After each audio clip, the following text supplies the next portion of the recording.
Hey there, it's Brittany, and I'm back with another tutorial using the January Sam's bead box called Wild Sky. I helped them design that one, and I love it so much. So first we're going to make a pendant, and then we're going to make a necklace using the pendant. So the pendant that we're going to make is going to use the Aqua Terra Jasper Pear Drop Brio that was in the box. This beautiful purple drop.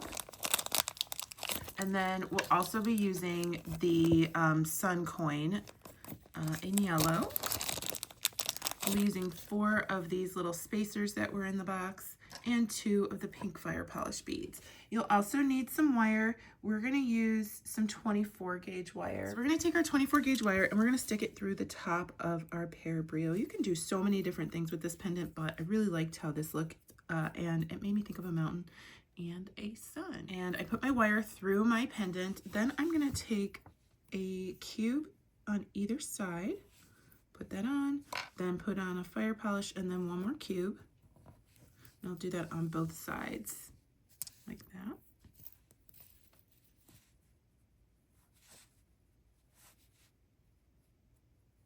And we'll bring together the ends of our wire and pull that up. So we're making sure that the beads are flush against our brio.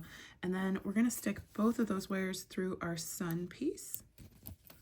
And if you do have issues, you can just use 26 gauge wire. 24 gauge wire could be a little too thick for some of the coins, and that could be just the way the wash ends up in the holes of the bead. So if you have too small a hole on your bead, 26 gauge wire will work perfectly for this. And I just used my pliers to pull that through. And then I'm going to go ahead and make sure that these are as lined up as possible. Now they will fight for room right against that bead, so just kind of finagle it if you can, but that's pretty to me. And then I'm just going to go ahead and wire wrap both of those together. So I bend it back, move it around my pliers, reposition my pliers, bend it back again, and we have a loop.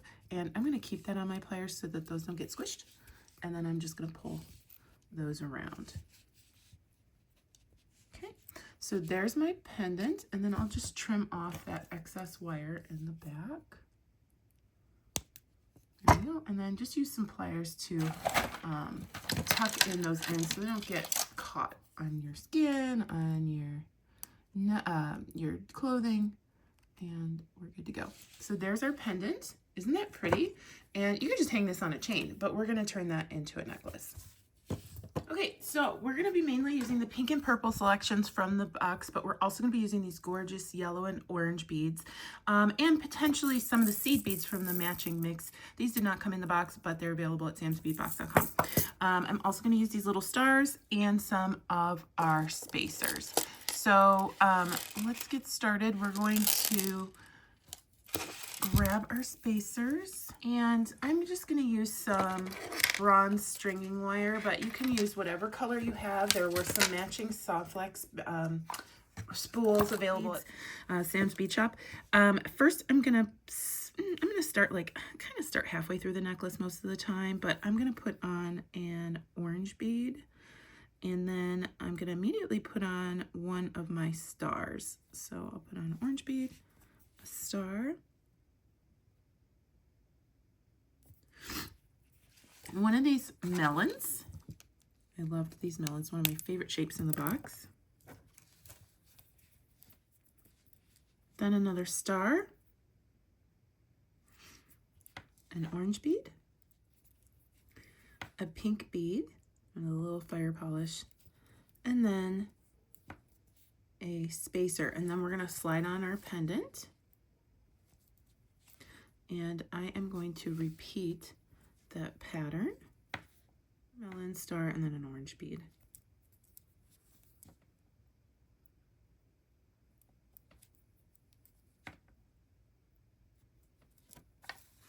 And you can kind of see that my little spacers went through my loop. You can prevent that by making your loop a little bit smaller on your pendant.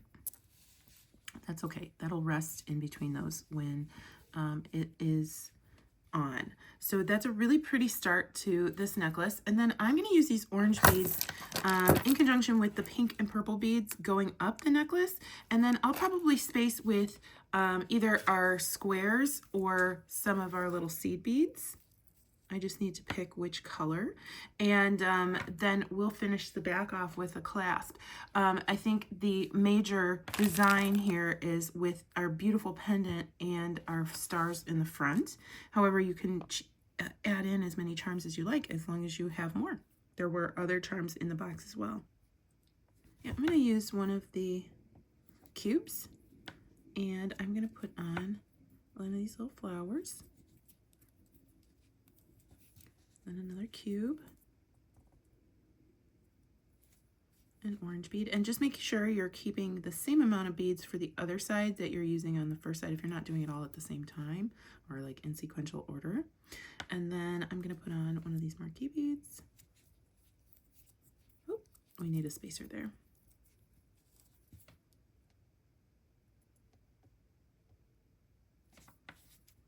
And then I'll probably use some of the stone beads in the back to finish it off. An orange bead.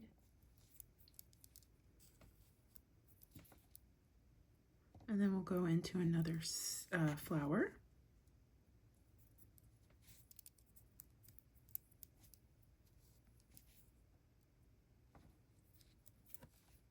And there is our pattern so far. So I'm just going to work up the rest of the necklace using up my orange beads and interspersing those with my pink and purple beads.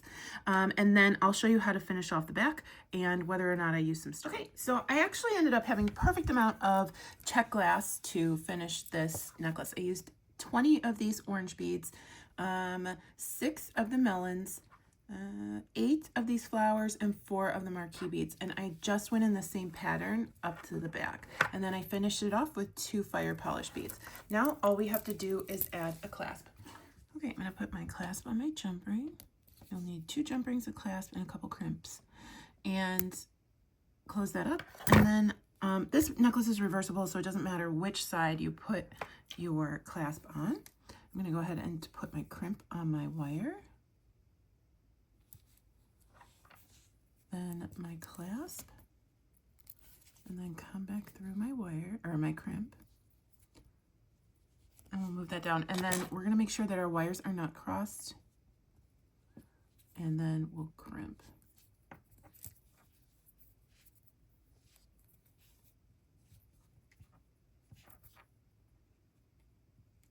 Okay, and I just squish, turn 90 degrees.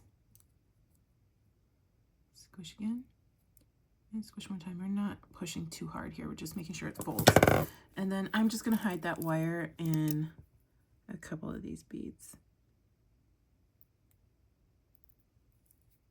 And then I'll trim.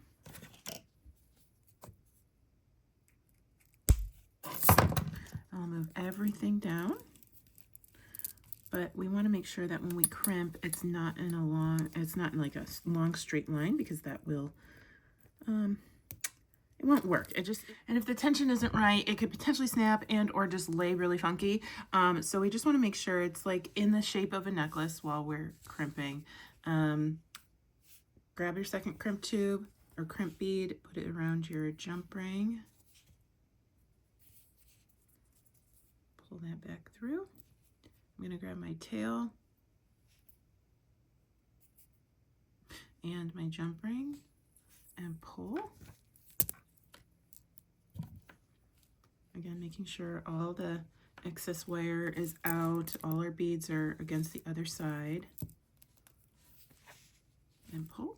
And then we'll do that same exact crimping style. Oh, actually, you know what? I like going through a couple beads, so let's do that. Now, I don't like cutting off right at the crimp because it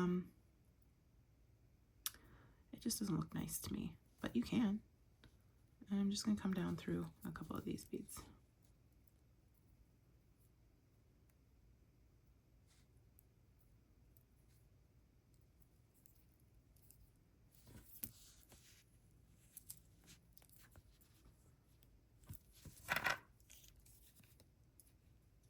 And we will squish, turn 90 degrees, squish again, and squish one more time. And then we'll trim.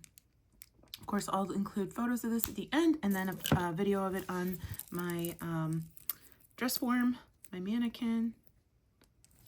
But here is our beautiful check glass and stone necklace that represents the sunset. I cannot wait to wear this necklace. So thank you for watching. If you're interested in subscribing to Sam's Bead Box, go to samsbeadbox.com and use coupon Turquoise for $5 off your first box. Thanks for joining. Have a good day. Bye-bye.